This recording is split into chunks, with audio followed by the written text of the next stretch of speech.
Ahí está el Granma y se está preguntando, ¿salones apagados? Sí, obviamente que van a estar apagados y como tú dices, no, esto no es nada nuevo, ustedes tenían que pasar noches de guardias con quinqué. Pero ¿cómo se explica que una población acepte esto?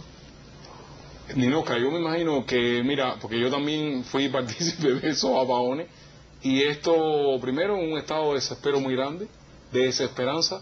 A veces está jugando mucho la costumbre de inercia, de seguir en una serie de condiciones que también, como hemos hablado otras veces, la falta de información, la falta de expectativa no permite que el cubano medio, digamos, que luche por sus mínimos derechos. Pero ¿qué es lo que le han hecho al espíritu de ese cubano?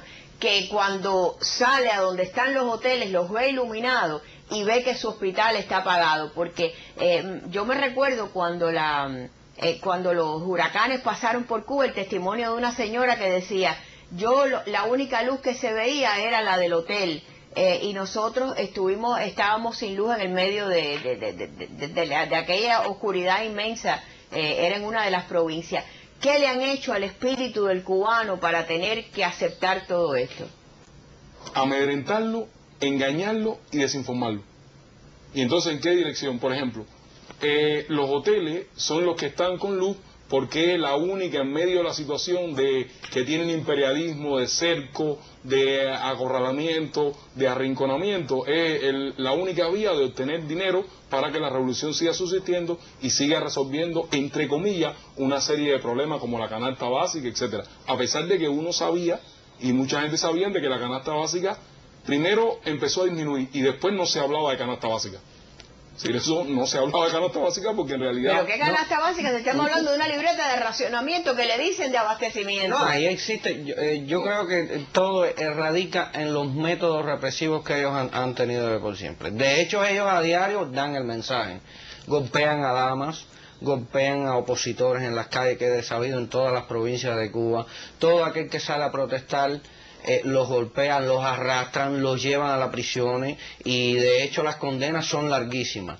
Entonces, desgraciadamente existe un sector del pueblo con mucha apatía al respecto y pensando simplemente en cómo solucionar su problema, que radica en salir de y desde el punto de vista psicológico, ¿cómo es que se puede romper esa apatía? Porque no va a ser el primer país donde ha existido la represión y han habido, las personas se han rebelado, y de hecho a principio de la revolución se fusilaba todas las noches y así todo había oposición. ¿Cómo se logra eso? Bueno, de romper esa apatía. Eso, la pregunta es complicada, es decir, su respuesta, porque hay una serie de condicionantes que no ayudan a que el pueblo cubano tome conciencia en la dirección de unir para buscar una serie de soluciones. Y entonces también otra parte importante es que las personas ya han centrado mucho en la etapa final de los gobernantes, es decir, en que se mueran cualquiera de los hermanos Castro como una sucesión determinada, y han puesto, o sea, como hay un tiempo biológico, la esperanza se ha cifrado en eso. Y realmente, indudablemente, que si uno cifra la esperanza no en transformar, sino en esperar, indudablemente que eso aumenta una conformidad, una desesperanza aprendida que va sosteniendo mientras tanto. Y realmente el régimen cubano, hoy, con todos los que vemos, está maniobrando simplemente para mantenerse en el poder, porque en realidad ya no hay ni un proyecto ni de plan quinquenal, ni de avanzar en la dirección, sino simplemente mantenimiento del poder y qué medidas van haciendo para el día de hoy. ¿Qué es lo que está pasando? Porque es lo que decía él, estas medidas de apagones ya son repetidas, que son desesperadas. Sí, esto no es nada que no han vivido con anterioridad. Yo creo que una de las cosas principales que podría hacer el pueblo cubano es acercarse más a los sectores de la oposición cubana.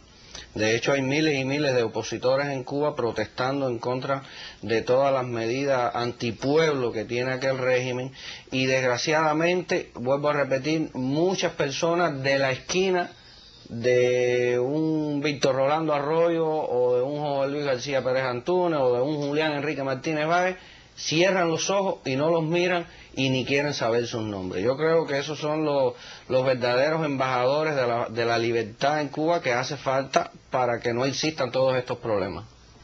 Y desde el punto de vista de cómo afecta esto a los hospitales, a la población en sí, tú hablaste de que ya habían pasado por esto. ¿Cuáles fueron algunas de las consecuencias, por ejemplo, de quitarle la luz a los hospitales? Bueno, consecuencia, el médico es puramente clínico. Tú me llegas como paciente, yo no tengo ningún método, no hay corriente, no tengo un electrocardiograma, no tengo laboratorio, no tengo se muere rayos X, el paciente cardíaco. y el médico tiene que ser brujo, porque con un esteto y un efismo, si puedes ver el reloj del efismo, te estaba hablando que yo era de Pinar del Río, yo no exagero, en Pinar del Río por lo menos sucedía eso, tenías que volverte un mago. Bueno, esta es la potencia médica. Vamos